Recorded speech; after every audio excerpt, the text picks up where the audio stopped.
The following episode of the Maui Chamber of Commerce's Business Matters was originally broadcast on September 2nd, 2025. Welcome to Business Matters, brought to you by the Maui Chamber of Commerce.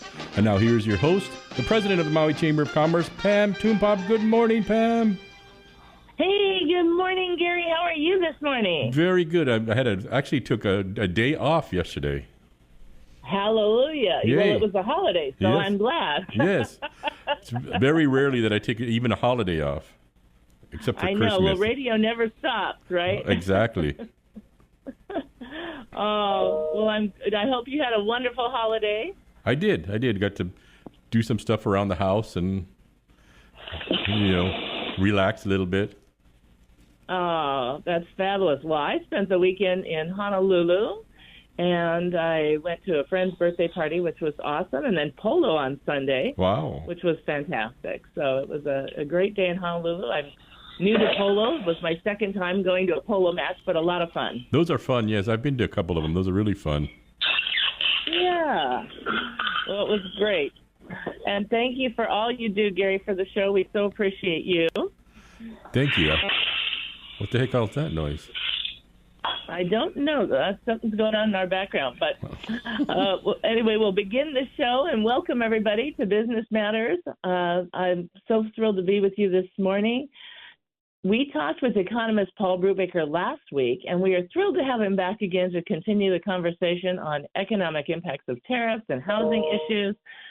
We had so much to talk about last week and said, we could continue, and graciously he was available, and so we're thrilled to have him on. And then we're going to speak with Claudia Bustamante, the founder and owner of Coco Val Hawaii, a little bit about her company and participating in the Made in Hawaii Festival.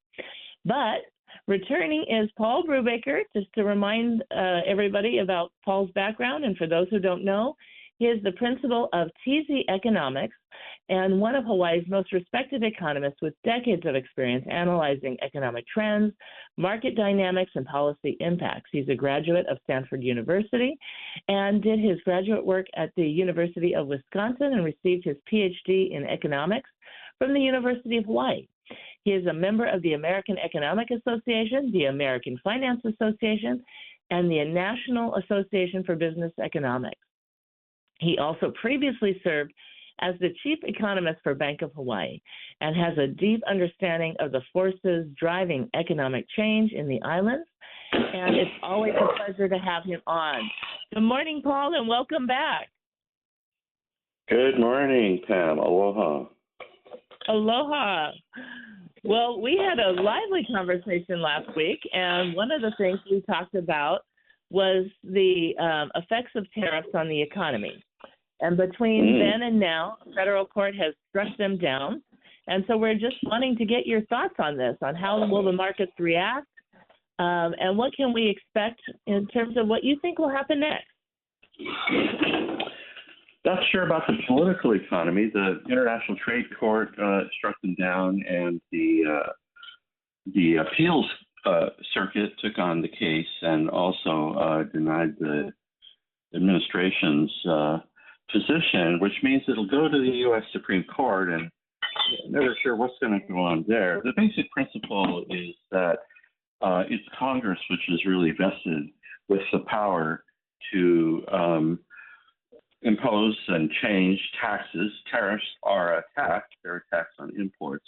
And indeed, the particular statutes that the administration invoked in order to unilaterally impose the recent tariffs, this year's tariffs, are rooted in emergency situations or national defense arguments, which the court said not only were not pertinent, also contained no mention of tariffs in the two statutes. And so there's a legal dispute which is ongoing and will be resolved ultimately by the U.S. Supreme Court. Yeah, it's interesting to see how far we've gone down this path, and how now that they've ruled that way. Now where do we go from here, and how is Congress going to react? Yeah, we're 6 months into it, or 8 months, I guess, technically from inauguration. A period for the first 2 months of the return administration, during which trade relationships with our geographic neighbors, Canada and Mexico, underwent a certain amount of turmoil. And then you'll recall on April 2nd, the president announced so-called reciprocal tariffs on every country, not just every country with which the U.S. trades, except for a few. Russia, Belarus, North Korea, and Cuba have no tariffs. And it seems like there's a pattern there. But either way, the tariffs announced on April 2nd were then paused on April 9th for 90 days, and then on July 9th, another can was kicked down the road for about a month. But as of the first week of April, with the exception of China and a few others that are contingent, for example, India, the tariffs are largely in place and have been implemented, at least in terms of customs collection. And of course, all along the way, private businesses and consumers have been adapting their behavior to both the possibility and then the evolving quantification of the proposed tariffs, notwithstanding the fact that the issue is ongoing, subject of ongoing adjudication. Yeah, it's been huge. It's been a huge disruption. It's been such a huge disruption. Yeah, it's contributed mightily to economic uncertainty, and you can see that in the economic performance data. The U.S. economy grew at about a 2.8% annualized annual growth rate after inflation. If you're looking at real GDP over the last 4 years or so, or 2022, 2021 through 2024, all in. And in the first half of this year, growth slowed to about half that, about 1.4%. And the main reason in the first quarter was that firms that were exposed to the risk of higher import costs as a result of the tariffs early on began front-loading their imports, increased their imports from abroad in the first quarter, which just technically, arithmetically, meant that imports are a negative contribution to GDP. So GDP actually fell in the first quarter. And then because of the inventories that were built up in the course of that front loading in the second quarter, those were partly drawn down. So it made the GDP numbers look like they went up to have the imports subside. But all in, and in particular, if you look at just the domestic absorption in the economy, consumption and private investment, a marked slowdown occurred as the uncertainty began to weigh on investor and consumer decisions. And with that, a slowdown in hiring and job creation that most recently has gotten the Federal Reserve concerned enough to signal that after pausing interest rate declines for 6 months because of the inflation risk that could be posed by tariffs, that the Fed feels that the balance of risks has shifted away from higher inflation and towards lower employment. So it's most recently made that shift in perception and interpretation of the data explicit. Yeah. Huge issues, and something that certainly is impacting Hawaii and our small businesses who can't pivot the same way big companies have been able to. And even they're struggling at this point. I mean, the large companies are really struggling. Yeah, we talked a little about this last time, but the large corporations, for example, in the auto industry, where maybe half or slightly more, something like 40 to 6%, 60% anyway, of the content of a manufactured or assembled new motor vehicle in the U.S. It has foreign, origins. In that industry, and in other larger, large corporation-dominated sectors, the companies paid the higher costs, and it showed up in their earnings reports in the second quarter. But as you say, the smaller businesses, which rely on imported inputs, typically don't have the same elbow room to take on the higher costs in owner or in investor margins, and so they're just having to either eat the cost of the higher imports or make a very tough decision, or relative to their rivals, about how much those higher costs will be passed through to the consumer. In the trade literature, it's fairly well established that a majority of the higher cost of tariffs eventually flows down to the consumers. Firms may be reluctant at first to pass it on because it puts them at a comparative disadvantage.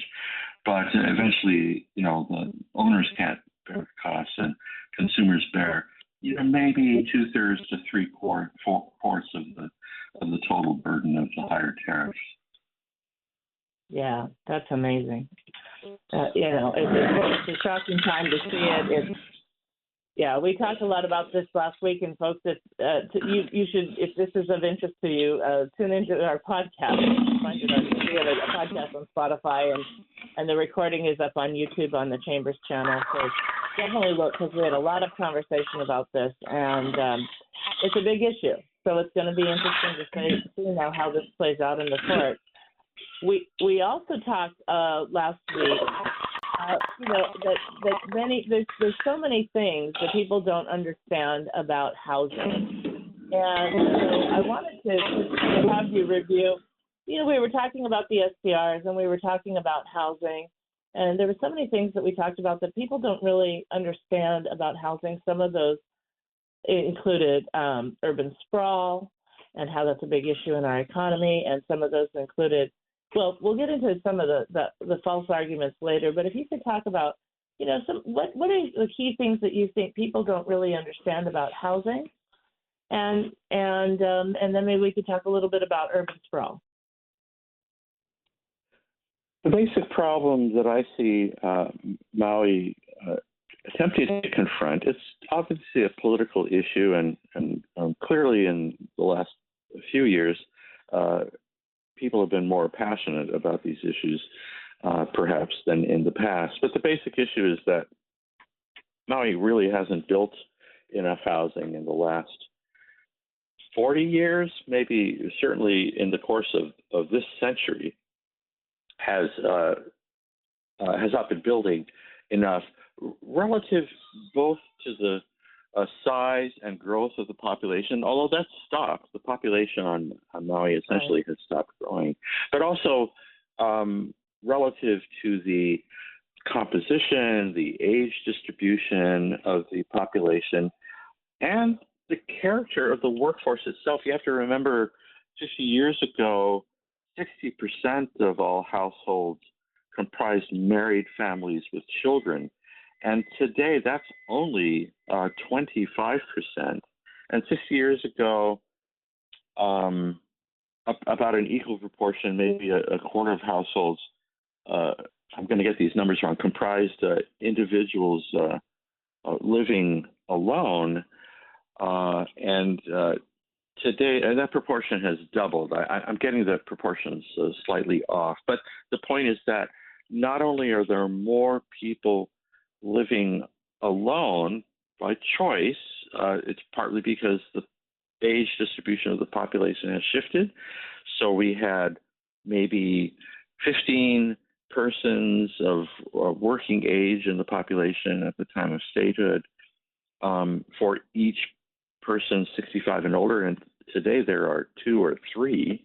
So a much older population, many fewer or just fewer children than in the average household, but also a revolution in the nature of the workforce and the workplace itself.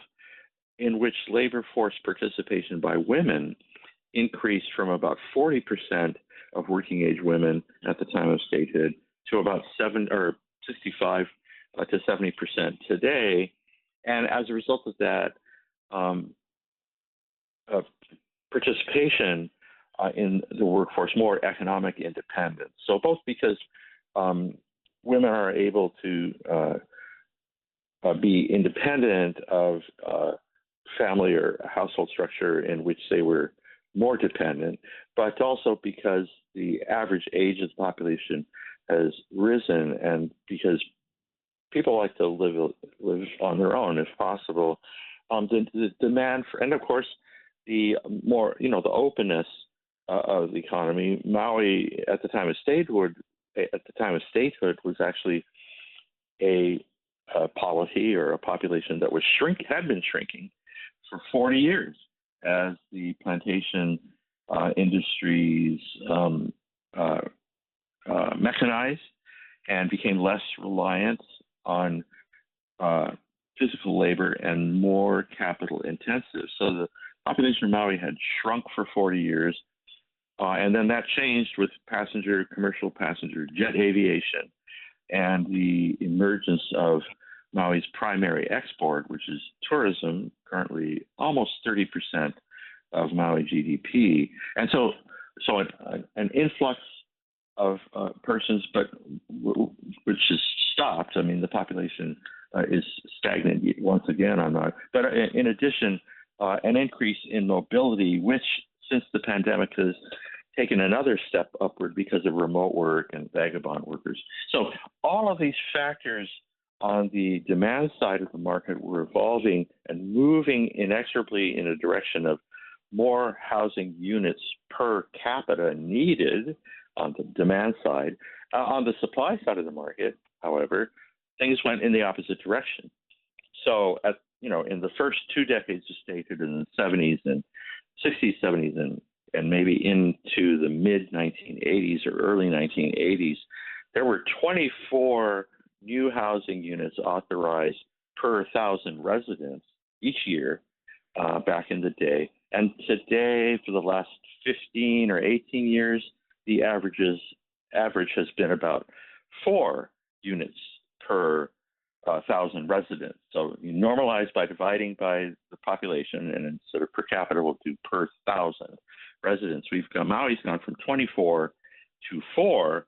So it's building, on the supply side, it's building 1/6 the amount of units per person, essentially, as it did a half century ago, when over the last half century, the organic underlying demand for housing has increased dramatically as a function of the economic evolution and the demographic shifts in Maui's population. So it's way behind the curve, and there's a large part of the population.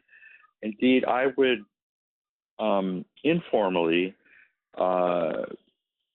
observe that possibly a majority of Maui's population is opposed to new home building, just in general or writ large, as a policy posture. And the mayor, for example, as a reflection of the politics of Maui, has explicitly articulated the view that you can't build your way out of a housing shortage, which is ironic because that's the only way to resolve a housing shortage is to build the housing. Yeah. I mean, we've been advocating as long as you've been advocating, not as long as you've been advocating, but for the 20 years nearly that I've been with the chamber, we've been advocating for increasing housing, and that's predominantly in that period of you're talking about the 16 to 18 years.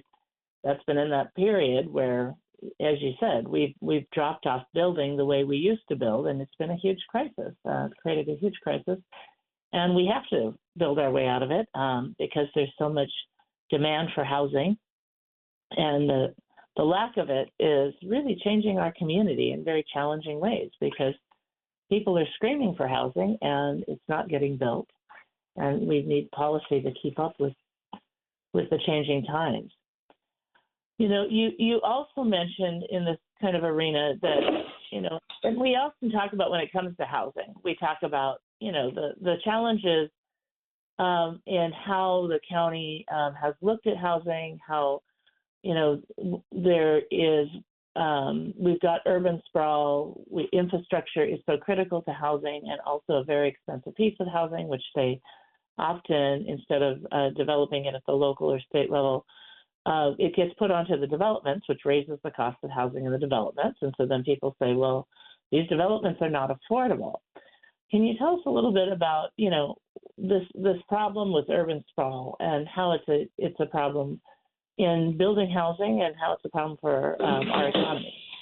And how do we fix it? Yeah, we have talked about this for quite a while, Pam. You're right. I think I would have to say the majority of my visits to Maui over the last 15 to 20 years have been sponsored by the chamber itself to participate in housing policy forums, or by industry organizations like the Realtors Association, the Realtors Association of Maui, for which I've done some special projects, but also related industry groups like the Contractors Association and whatnot. So,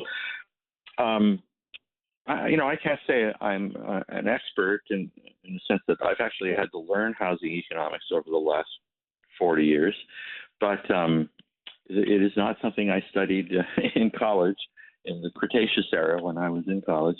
But it is something that has taken on a large importance in terms of the economic policy debates here in Hawaii and in Maui specifically, because over time, I think most people have come to begin to recognize what economics has shown in the most recent literature, maybe just the last 20 years, that the production part of the problem is the one thing we can really work on, and through that intervention, resolve the shortages that persist. But there is a legitimate concern in the community about how you build and where, and it's worth recognizing that resource constraints are things you have to manage. There's an entire literature in economics about that, and which I did study actually as a graduate student. In kind of my third field, my main fields were international and monetary economics, financial economics. But my third field, my major and minor fields were in macro areas, but my third field was actually renewable and non-renewable resource economics. And over the years, from the day I first got back, when the State Water Code was published, first project Bank of Hawaii had me work on was the State Water Code. So I've been following this stuff sometime from the sideline. I've testified in both the East Maui and West Maui, water allocation cases before the commission. The question of urban form that you raise is an important one, because when land is flat, easily developed, as is true in the coastal plains of Maui, as is true in the isthmus, between the West Maui Mountains and Haleakala, and even up the slopes of Haleakala, but also in that main corridor, from the Kahului, Wailuku, conurbation is kind of two towns that have sort of merged and grown together, all the way down, straight down south to Kihei, Wailea. I think Maui's finally decided Makena's not on the list, but when I was a kid, it was Kihei, Waikea, Makena.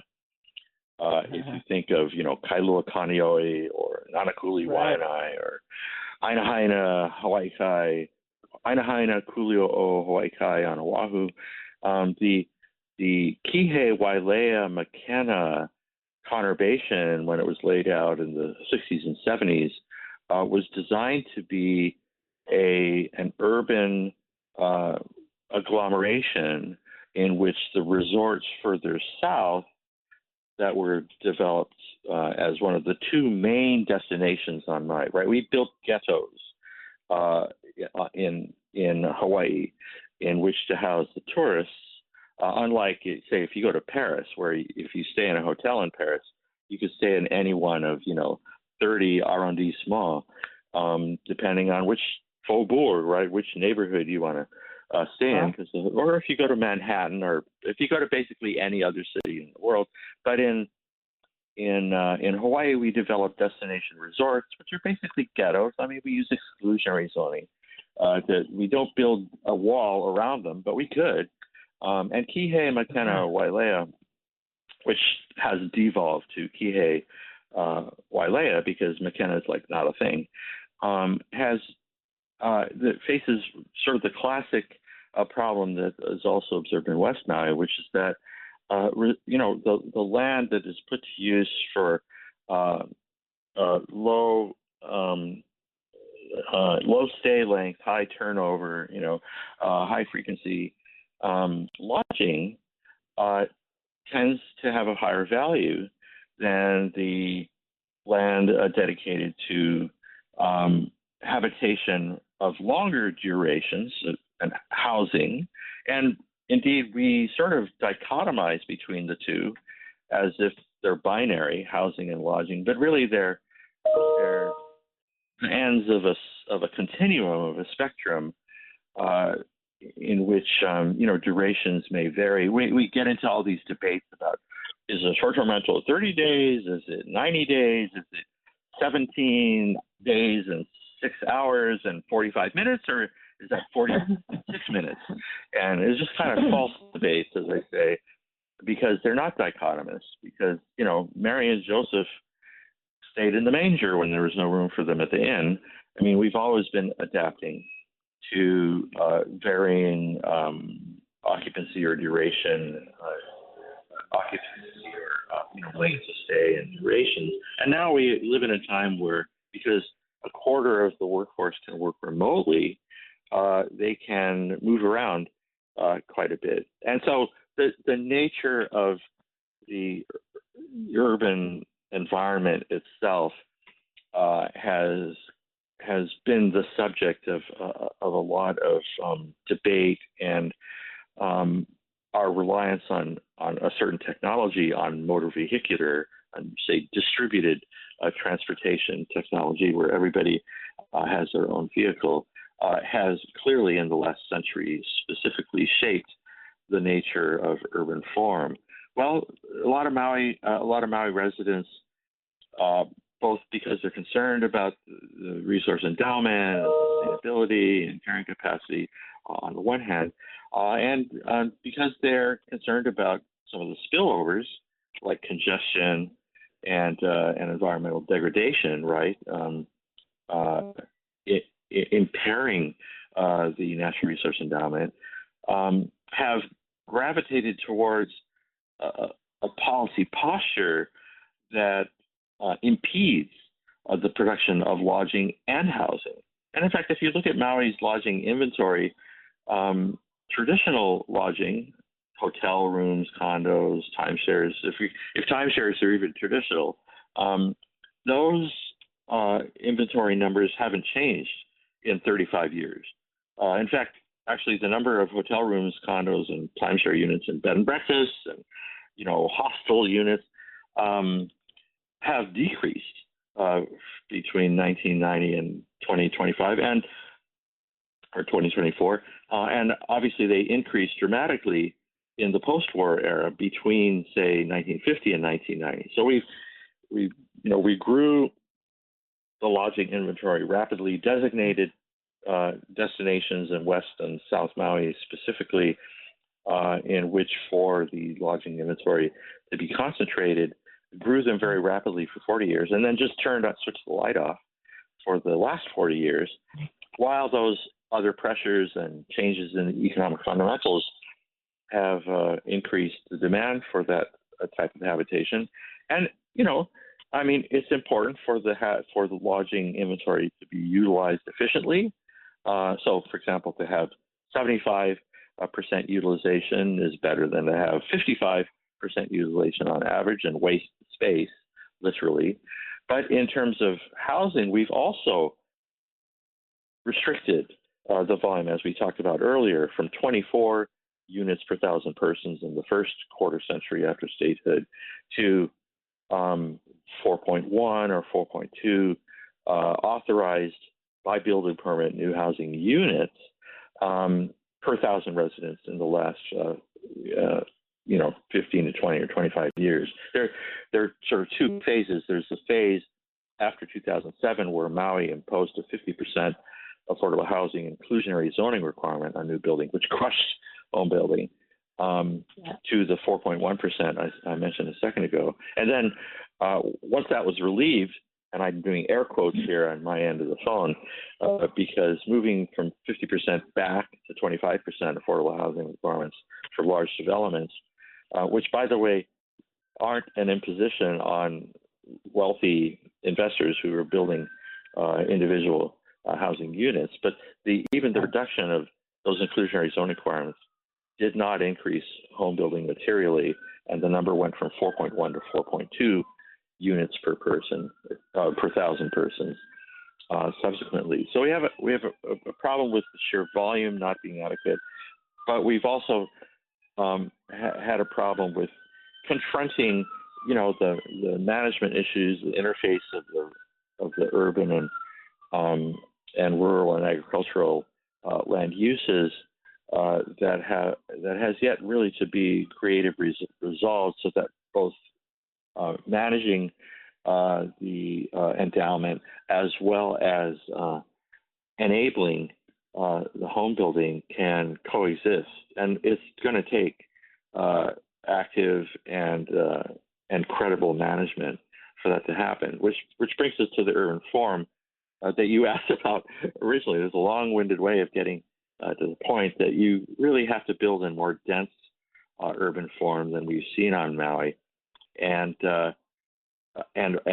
rely less on spatially radiating outward from the Kahului-Wailuku conurbation, sprawling across the flat lands of Maui's isthmus, not just because of the impulse to preserve agricultural lands and keep those options open, so to speak, but because it's just more efficient to have cities that are built up into, say, a medium density footprint with maybe 6 to 8 or 10-story structures, urban environments that are more walkable, and because they're more dense, don't require that the heavy infrastructure costs of extending roadways and water delivery and sewage disposal infrastructure outward, very expensive investments in infrastructure. It's more efficient to have them concentrated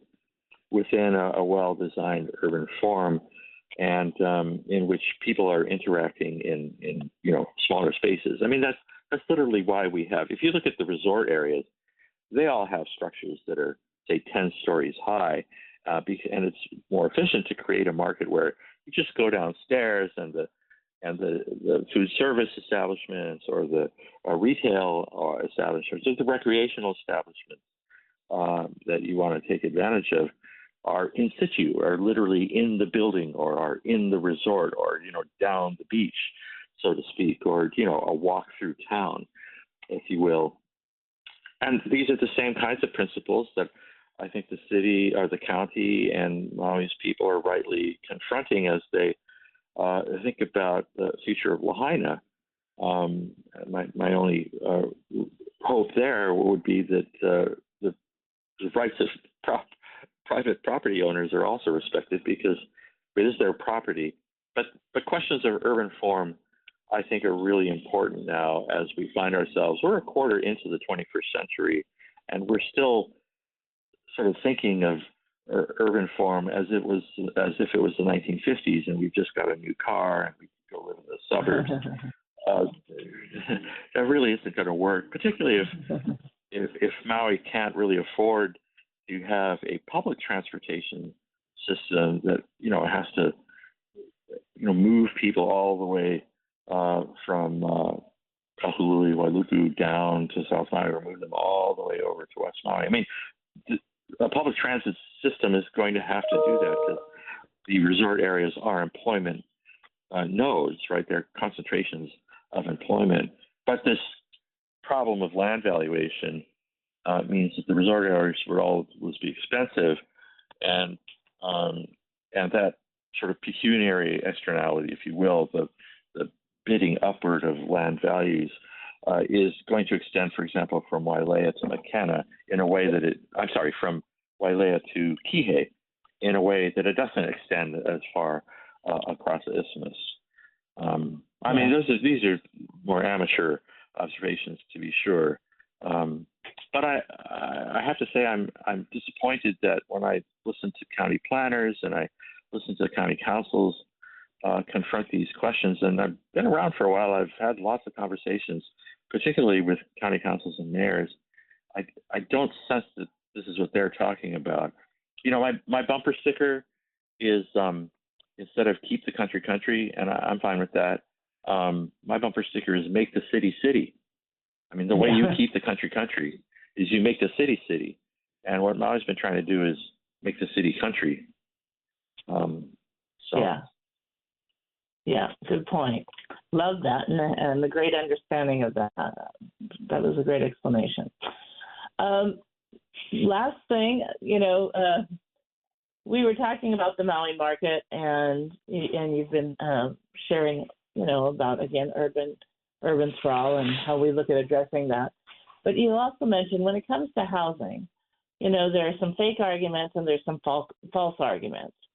And you also said that there are some things being spread that are lies because of misinformation that are being spread about housing and housing costs. Can you share some of those things with us that you feel people really need to understand? What are some of the fake arguments and the false information being spread about housing that people need to know? Honestly, I wish I had a recording of our last conversation because I can't remember what we were alluding to. I can give you a couple observations that I think might be surprising to observers who have been paying more attention to social media, for example. But again, one area that this comes up is, in the general area of housing affordability.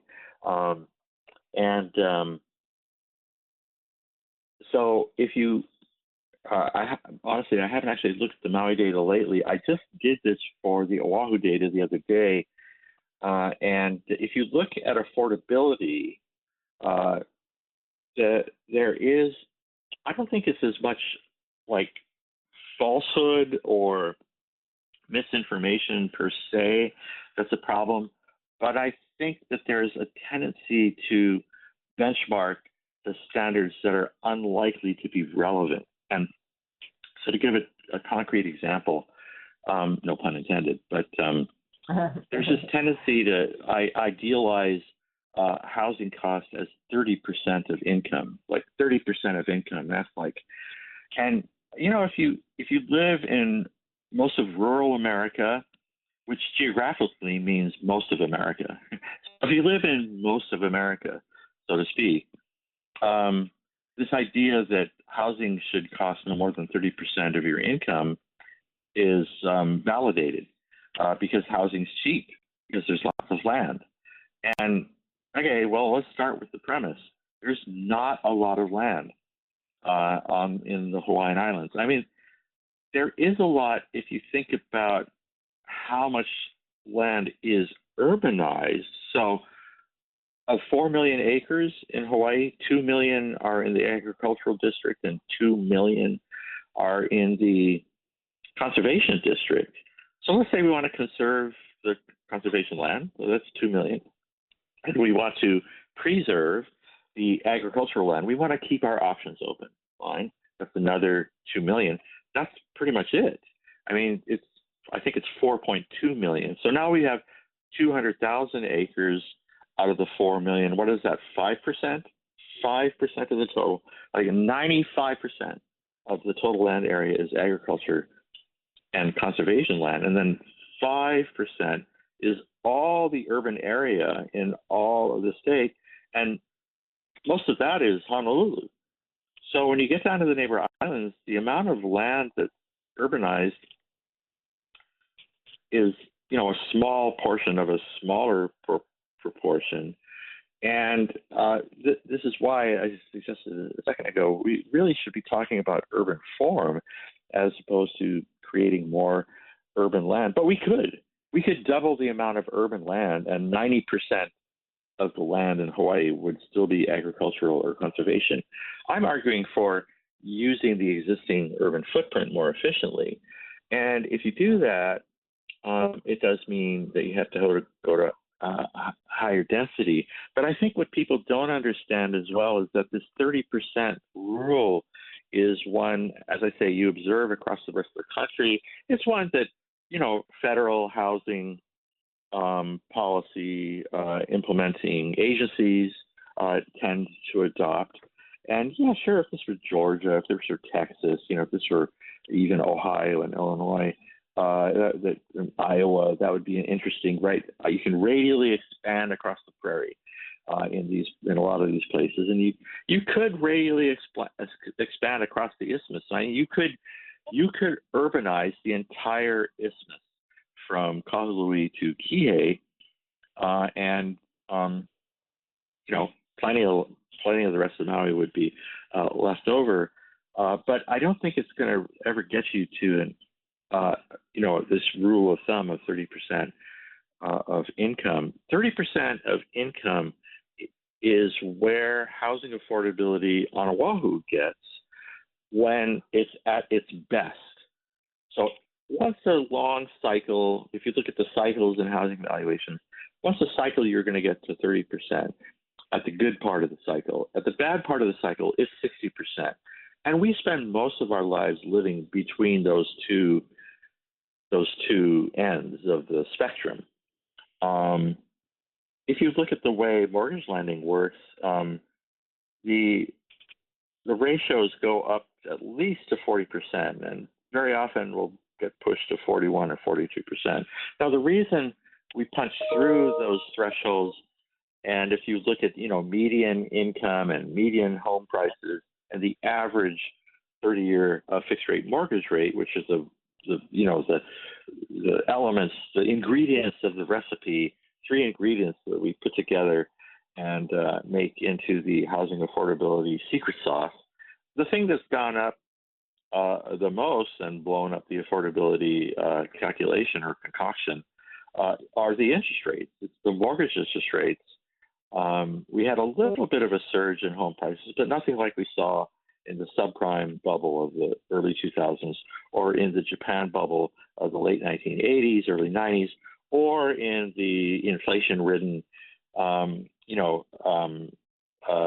valuation cycles of the 1970s, which were all about flight to real assets, flight to commodities, flight to gold as safe havens from inflation. What we figured out over the last 40 years is how to contain the inflation. And because we had a little bit of a breakout in inflation a couple of years ago, combined with a shift towards remote work that I mentioned, a transitory shift in housing demand a few years ago, we did have a little bit of a breakout in home prices, but that's reversed. I mean, condo prices on Maui this year through July are down 18%.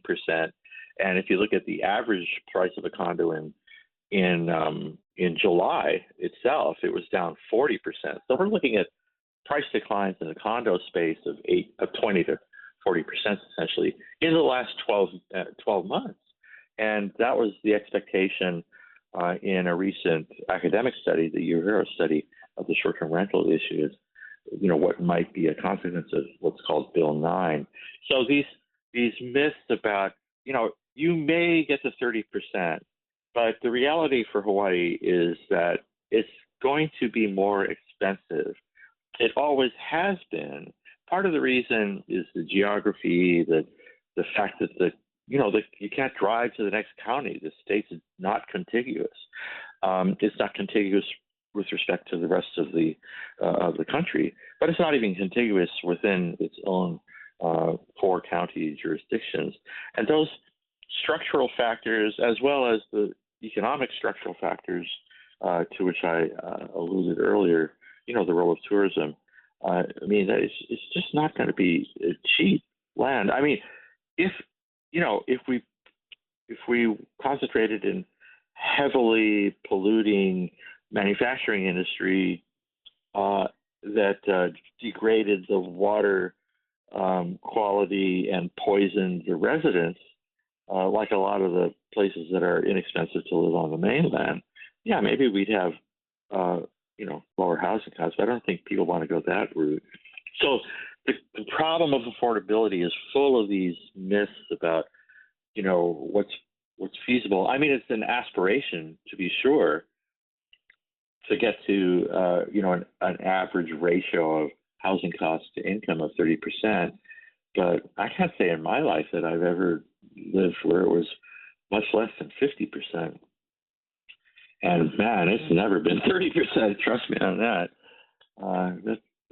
That's pretty normal for Hawaii as a less expensive place to live, and it's the principal part of the cost of living differential that I think should be just expected and part of your life planning in Hawaii. Unfortunately, I mean, would that it was different, and it would be different if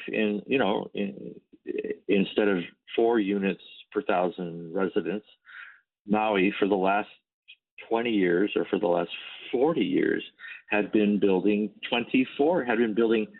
6 times as much housing per person as it has for the last generation or more. But honestly, sorry, I can't remember to what myths maybe we were alluding last time other than that broad arena of sort of adjust your perception, kind of issue. Yeah. No, I think that was I think this actually covered exactly what we were alluding to. But I will send you both. I will we've got it on YouTube and podcast. So we will email you the last session, but then we'll send you this, of course, as well. But Paul, thank you so much for being with us this morning. Oh, sure, Pam. Thanks. I'm just horrified that any of these conversations have been recorded for posterity. Oh, these conversations are recorded for posterity, and but recorded really for education and to help people tune back in and understand broader issues, both community as well as policy, economics, the decisions being made in our community to help people relate to what the thinking was, what the suggestions are, how do we move forward from here and create a better Maui. So we always love having you on the show and deeply appreciate you being with us today.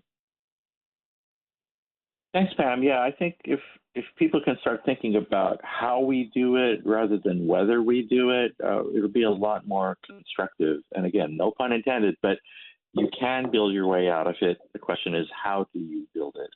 And we need to be responsible and creative, imaginative, and maybe think more in terms of walkable communities and urban agglomeration, right? Where what are called positive externalities. We've talked about negative externalities, the spillovers that we have to mitigate. But if you can, the reason we all go to a campus, the reason we all go to a health center, for example, where occupations are complementary to one another, is because there can be positive spillovers from urban agglomeration.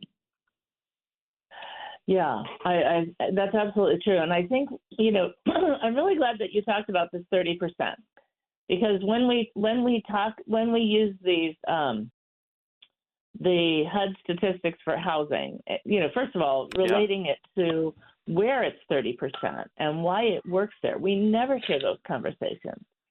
And we already know that Maui is very different from the mainland, but also we know that even in the levels of affordability don't adequately, when we talk about the different area median income, right, the AMI, you hear a lot of conversations about AMI. And those numbers that come out of the HUD, regulations don't adequately work for Maui. Yeah, I turn that over on its head for a second. I don't begrudge anybody who makes the decision to live somewhere where the arithmetic to which you're alluding actually works. If you can find a place, let's say on the mainland or somewhere abroad, where 30% of less of your income is dedicated to housing costs, and you can spend a larger share of your income on other things that you'd like, or on your family, or on your children, man, go for it. Go for broke. Make a decision that's in your family's best interest. All I'm saying is that if we're applying, rules of thumb or regulatory requirements that are developed in other places which are geographically different and which have a completely different economic structure, in which the spatial economics of urban form are completely different, where they're not hemmed in by steep slopes and water bodies. That's sort of the phrase I like to think of. Then don't apply the wrong measuring stick. Use what's appropriate for the place you live, and to whatever extent the rules do or don't apply, the outcome will always be better if you have more housing units per person, period. Right. You can build your way out of the problem. The only way is to build your way out of the problem. Right. That was a great way to end the show. The only way is to build our way out of the problem, and this was a great help to understanding the issues, the complexities of the issue, but to be really forthright on looking at the measuring stick and creating the right formula to address it. Paul, thank you so much for joining us. As always, it's great to have you on the show. Mahalo, Pam. Mahalo, Paul. We'll talk again soon. Appreciate you. Well, that was a lot to cover today, and just a wealth of information. We will call Claudia and talk to her again. We just covered so much today that we didn't get there, but we will. And I just want to say to all, I hope you have a wonderful and blessed week. Thank you for tuning into Business Matters. I hope you learned a lot through today's show, and we wish you a blessed and wonderful week. Ahui ho.